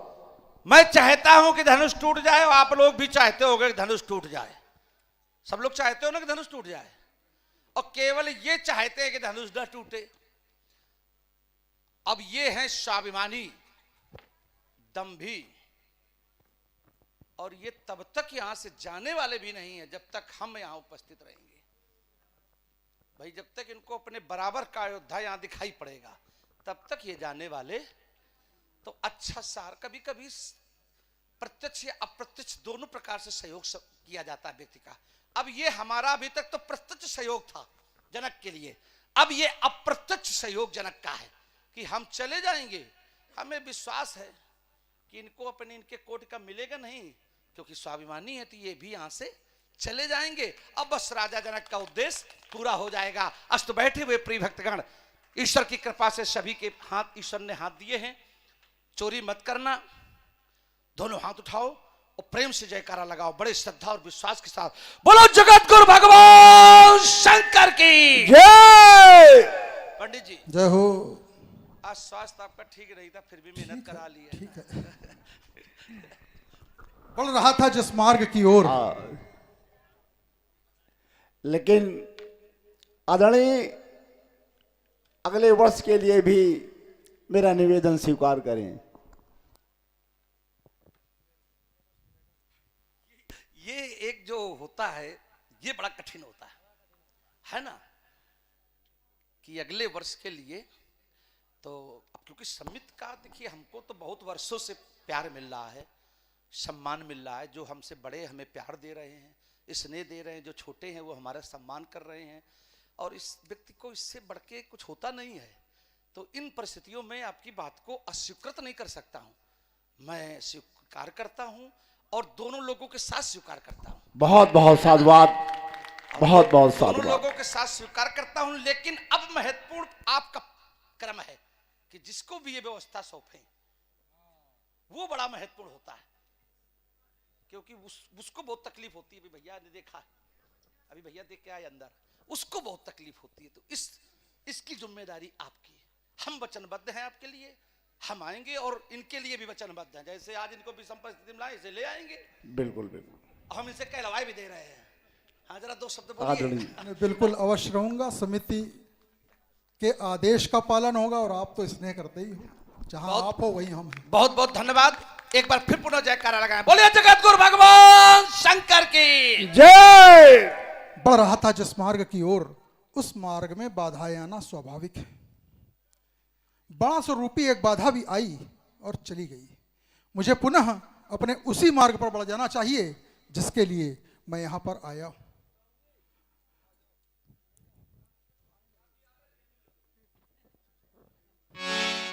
साधना की अमर ज्योति में जीवन सारा जला दिया। प्रकट हुई मात जगदम्बा, मार्ग मुझको दिखा दिया। रक्त ले लिया ऋषियों का, मिथिला में घटथा गड़ा दिया। उससे जन्मी पुत्री सीता नाम था उसका, कहा दिया। ये सीता परम पुनीता है, ये आदि शक्ति जगदम्बा है। इसकी ये अजब कहानी है, इसकी ये अद्भुत माया है। इस धनुष यज्ञ के आयोजन में आज ब्रह्म भी आया है। तो सगुण अगुण दुई ब्रह्म समाना, बिन पत चले सुने बिन काना, कर बिन कर्म करे बिन नाना। जो यह चरित रचा भगवाना, जो जन इनका ध्यान लगावे, जन्म जन्म के बंधन काटे भव सागर तर जावे। इसकी ये अजब कहानी है, इसकी ये अद्भुत माया है। इस धनुष यज्ञ के आयोजन में आज ब्रह्म भी आया है। तो ब्रह्म और शक्ति का मिलन महान है, यही श्रावण के जीवन का लक्ष्य प्रधान है। तो चलें देखें, मिथिला में आज वो राजकुमार भी उपस्थित है, उससे चलकर साक्षात्कार करते हैं। राघव, 6 शास्त्र 18 पुराणों के ज्ञाता श्री रावण जी, आपके श्री चरणों में हमारा प्रणाम स्वीकार। जन जन को अपनी माया में भटकाने वाले राम, तुम रावण को अपनी माया में नहीं भटका पाओगे। परम पिता होने के पश्चात भी तुम हमको प्रणाम कर रहे हो। यहां भी छल, किंतु नहीं। विचार करने के पश्चात मैं ये पाता हूं कि तुमने खुद को क्षत्रिय तन समझ और मुझको ब्राह्मण तन जान प्रणाम किया है। इसलिए कल्याणम वस्तु, ओजवान भव, तेजवान भव, जय जय। आप इतने दिन तक, दिन क्या बल्कि कहते हैं युगों युगों तक, ये हमारी और आपकी कहीं पर तय हुई घटनाक्रम है कि तुमने कहा था जाओ नीचे जाके लीला करो, और लीला करने के पश्चात जब जनमानस त्राही त्राही करने लगेगा तब हम तुमको मुक्ति देने के लिए आएंगे। कुछ श्राप थे हमारे ऊपर, उन श्रापों का निवारण करने के लिए तुम आए हो, लेकिन इतने दिन लगा दिए। इतने दिन बाद, इतने युगों बाद मैं तड़पता रहा, तुमने मेरी सुधि भी नहीं ली। तो अभी जो मैंने जाना है, ताड़क चौकी का विध्वंस तुमने किया, ताड़का को तुमने मारा, सुबाहु को तुमने मारा। कितना मासूम चेहरा, कितना मासूम चेहरा है, और इतने बड़े बड़े राक्षसों का वध इनके द्वारा कर दिया गया। तो जानना चाहता हूं कि किसके कहने से ऐसा किया, या तुम्हारे कोई भविष्य की और योजना अगर है तो हमको अवगत कराएं। श्री रावण जी, प्रभावित हुए हैं अवधेश पाल जी, आपके द्वारा 20-20 पुष्पदाएं सम्मानित किया है। बहुत बहुत साधु। श्री रावण जी, आपने कहा कि ये हमारी और आपकी जो बातें हैं ये किसी भविष्य का प्रारूप है, भविष्य की ओर आगे बढ़ रही हैं। इसको भविष्य में लोग जानेंगे। आपने कहा कि आप हमारी सुन नहीं रहे हैं, तो आपसे हमारा कहना है कि जब अपनापन है, आपको हमने लीला करने के लिए भेजा है, आप लीला कर रहे हैं,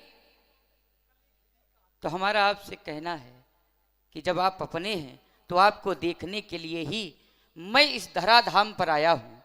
क्यों? क्योंकि आपको निहारे न जाने कितने दिन बीत गए, आपको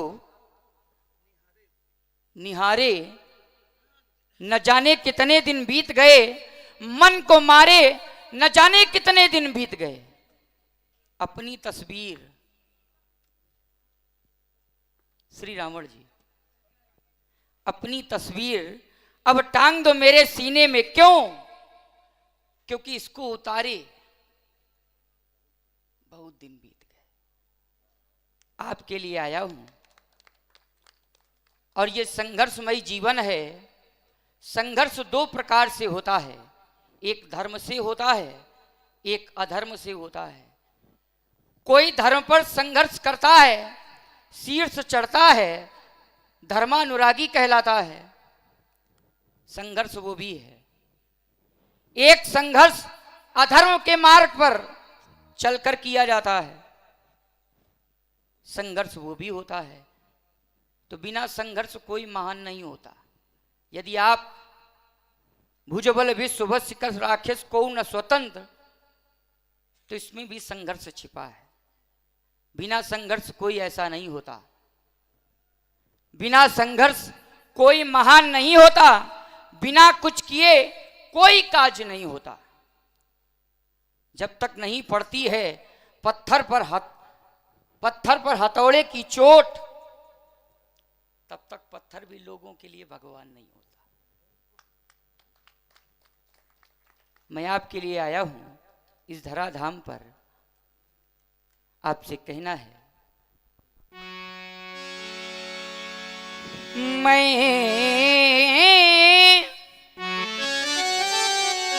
हेतु तुम्हारे 10 कंधर इस अवनी तल पर आया हूं। और ऐसे नहीं आया हूं, अंशों के सहित जन्म लेकर दशरथ का पुत्र कहा। संसार के लोग कहते हैं कि मैं दशरथ का पुत्र हूं। ये तो संसार के लोग कहते हैं, परंतु मैं दशरथ का पुत्र नहीं हूं। मैं दशरथ का पुत्र कहाया हूं। कुछ दिवस बीत सीते के लंका को मैं आऊंगा, और जब आऊंगा तो बाड़ों की सैया सुला तुम्हें जो परम धाम पहुंचाऊंगा। जब तुम परम धाम को चले जाओगे तब ये संसार के लोग जान पाएंगे। अभी आपकी और हमारी बातें हम और आप जान रहे हैं, दूसरा कोई नहीं जानना। जानेंगे, भविष्य में जानेंगे। और जानेंगे कैसे? इतिहास के पन्ने में यह अमर कथा लिख जाएगी। इतिहास के पन्ने में यह अमर कथा लिख जाएगी। तब गाएंगे सुर नर गंधर्व, गाएंगे सुर नर गंधर्व, सब राम रूप कहलाएंगे, सब राम रूप कहलाएंगे। कहने के लिए आपने कहा, हम कहते ही रहे, अब सुनने की जिज्ञासा है।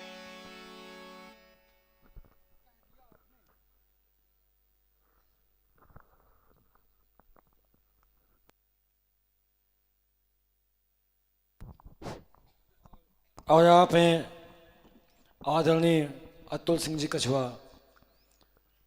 आपकी तरफ से 20 पुष्पदाएं श्री राम जी के पदारी बिंदु की पूजा की गई है। कह दिया आपने। हमारे समिति के अध्यक्ष आदरणीय कौशल भैया जी की तरफ से भी श्री राम जी के चरणों में 51 पुष्पमुद्राएं भेंट की गई हैं। बहुत बहुत धन्यवाद। आदरणीय श्री अवधेश पाल जी, आपकी तरफ से भी 20 पुष्पमुद्राएं श्री राम जी के चरणों में भेंट की गई हैं। बहुत धन्यवाद। कह दिया आपने, विश्वास मुझको हो गया। आया था जिस लक्ष्य को, वह लक्ष्य पूरा हो गया। किंतु एक बात और बता दूं, विश्वास सब नहीं करते। चाहते होंगे आपको, विश्वास नहीं करते। तो कहा गया है कि कीमत पानी की नहीं, प्यास की होती है। कीमत मृत्यु की नहीं, श्वास की होती है। यूं तो बहुत प्यार करते हैं दुनिया में लोग, लेकिन कीमत प्यार की नहीं, विश्वास की होती है। उसी विश्वास पर मैंने कहा कि विश्वास मुझको हो गया। आया था जिस लक्ष्य को, वह लक्ष्य पूरा हो गया। किंतु तुमने कहा बाणों की सैया बिठा मुझे। रावण को मारना इतना आसान है क्या? रावण को मारना इतना सुलभ है, इतना सरल है? क्यों? क्योंकि मैं हूं शक्ति संपन्न और तुम हो शक्ति विहीन। तुम हो शक्ति विहीन। हमको मारने के लिए तुमको हमारे समकोट में आना पड़ेगा, तब तुम हमको मार पाओगे। तो अभी तक तो मैंने लगाया था इस पर प्रतिबंध। अब मैं इस पर लगाए हुए अपने समस्त प्रतिबंधों को वापस लेता हूं। जाओ, धनुष खंडन करो और शक्ति का वर्ण करो। जब शक्ति का वर्ण कर लोगे, तब हमारा और तुम्हारा बराबर का स्तर होगा। तब तुमसे हमारी भेंट लंका में होगी। दूसरा कहो तो तुम्हारे भाल चिन्हों का कुछ भविष्य वर्णन कर दूं? इससे प्रभावित हुए हैं हमारे अवधेश पाल जी। हमारे दशानंद जी को 50 पुष्पमुद्राओं से सम्मानित किया है। बहुत बहुत साधुवाद। अवश्य। हे राम तुम्हारी बाम भ्रकुटि पर, हे पिता मरण वनवास लिखा। और भ्रकुटि दहिनी दिशरेखा बिच, इस लंका पति का नाश लिखा। हमरे ही कारण मधुसूदन, इस भूतल पर तुम आए हो। दशरथ के यज्ञ प्रतीक्षक बन, 4 अंश उपजाए हो। मगतारी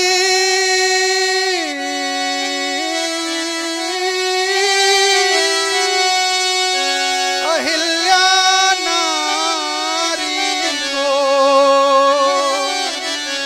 आए हो।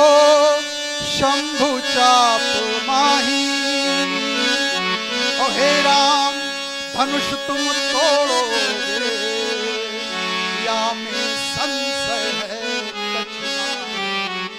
अब तो हमको मारना चाहते हो, हमको मुक्ति देना चाहते हो। हमारी मुक्ति का पिटारी लेकर, तुम मोक्ष की पिटारी लेकर के आए हो। इससे प्रभावित हुए हैं हमारे कमेटी के अध्यक्ष कौशल जी। 20 पुष्पों से सम्मानित किया है। और हमारे अवधेश पाल जी के पूजनीय पिताजी श्री रामपाल पाल जी प्रभावित हुए हैं और 50 पुष्पमालाओं से सम्मानित किया है। बहुत बहुत साधुवाद। बात मारने की आप कर रहे हैं। हार जीत तो ये इस धरातल का नियम है। हार भी है और जीत भी है। जीतने वाला जीतने जाता है, पर हारने वाला भी जीतने जाता। ऐसा संसार में कोई नहीं है जो हारने के लिए जाता हो, सब जीतने के लिए जाते हैं। पर हार तो निश्चित है, किसी की हार होगी तो किसी की जीत होगी। रोकर मुस्कुराने में मजा ही कुछ और है। रोकर मुस्कुराने में मजा ही कुछ और है, खोकर पाने में मजा ही कुछ और है। रोकर मुस्कुराने में मजा ही कुछ और है, खोकर पाने में मजा ही कुछ और है। हार हार हार जीत लगी रहती है जीवन में। जो आया है तो हारेगा जीतेगा, पर हार कर जीतने में मजा ही कुछ और है। चलिए, आप हमसे अगर आपको युद्ध करना है तो आपको लंका आना पड़ेगा। तो लंका मैं आपको ऐसे नहीं आमंत्रित करके बुला रहा हूं। तो हे राम निमंत्रण देता हूं, सीधे गढ़लंक चले आना। इस दशमुख की मोक्ष पिटारी को तुम धर्म धुरी साथ लाना। छल से बल से निज कौशल से शक्ति को हर ले जाऊंगा। अपन पन भटकाए राम तुमको मैं ढाहन खूब रुलाऊंगा। तो सीता मिस मेरा वंदना, तुम सफली भूत बना देना। और पैठारी के बाण विमानन पे निज परम धाम पहुंचा देना। हमारा और आपका मिलन लंका के सम्रांगण में होगा। आपके हाथों में होगा शारंग, हमारे हाथों में होगी चंद्रहास। देखूंगा आपके रण कौशल को, दिखाऊंगा अपने बल पौरुष को। एक बार समस्त भक्तगण प्रेम से जय घोष करें। बोलिए जगत गुरु शंकर भगवान की जय। इतनी अच्छी चर्चा हुई कि हमें लगा कि चर्चा होती ही रहे, हमको भी बड़ा आनंद आ रहा था। हाँ, लेकिन समय बाधित करता है। हाँ,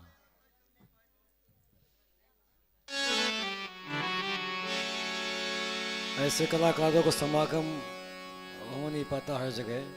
हाँ, ये आप लोगों की मेहनत का ही परिणाम है।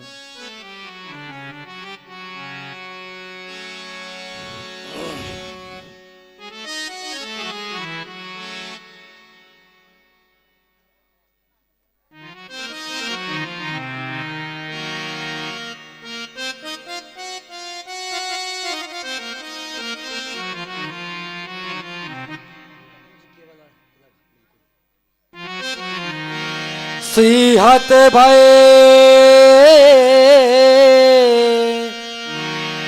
हारी राजा, बैठे निज निज जाई।